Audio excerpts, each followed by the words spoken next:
Jill Robson, die Weskaapse bestuurder van Alzheimer Suid-Afrika, deel met ons hoe ons diegene kan ondersteun met Alzheimer's of dementie.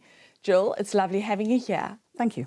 Jill, what exactly is dementia and Alzheimer's disease? Dementia is an overall term for a group of illnesses that affect the brain. They can affect thinking, logic, lots of different aspects of the brain, and Alzheimer's disease is the most common cause of dementia. So we estimate 60 to 80% of people get Alzheimer's type dementia. But there are a whole bunch of other dementias as well. There's Lewy body and alcohol related, HIV related. So there are a lot of dementias. So is there a cure? No. As we sit here today, there is no cure. There's a lot of research going on around the world to find a cure. But at the moment, no, we can't fix it. We've got a handful of medications which help with some of the symptoms.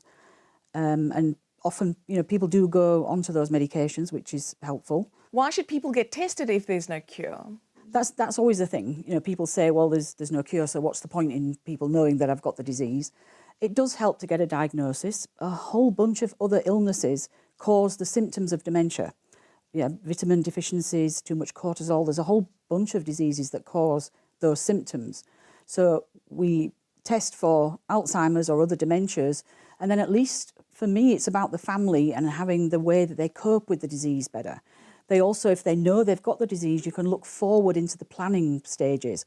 What are you going to do with the person as they get older and as they get more into the disease, what's going to happen? That's the problem.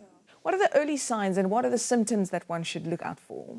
The most common symptom is memory loss, short-term memory loss. And that also confuses people because somebody with dementia will have short-term memory loss. In other words, they won't remember the last 5 minutes, but they can remember something crystal clear from 50 years ago. So the short-term memory loss, the difficulty with words, not being able to remember what you wanted to say, sometimes physical things, you'll get dressed inappropriately, you'll put the bra on the outside, or you'll put too many clothes in summer and not enough in winter. Those are the sort of symptoms.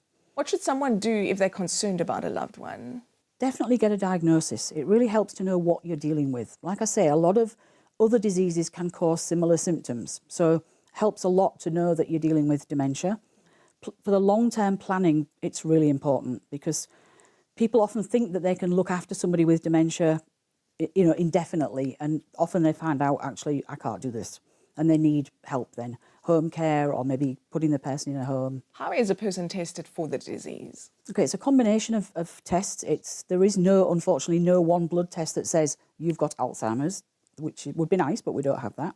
So it's a case of looking at what is the sort of memory loss the person's experiencing. So it would be feedback from the family and then a series of tests which give an idea of what type of things the person's forgetting or how they're forgetting. And then there would be blood tests to eliminate other problems, like maybe it's a thyroid problem or, so there would be those 3 steps would make up the process. How does Alzheimer's South Africa help families dealing with the disease? We focus obviously more on the family. We're not doctors, so we don't help with the actual disease of the person, but the family need help with different ways of coping. I mean, often I meet with families and we plan the way forward. We try and look at what's happening now, what can we help with now. It's information about the disease, it's lists of doctors, lists of home care, daycare, respite care. There is a lot of resources available if people ask for them. Yeah. People that want to find out a bit more about Alzheimer's, how can they contact you? Okay, we have a national website, www.alzheimers.org.za, and they can phone me on the Alzheimer's line. It's 021 979 2724. Jill, thank you so much for the information that can possibly change somebody's life. Thank you, and thank you for the opportunity to do it during World Alzheimer's Month.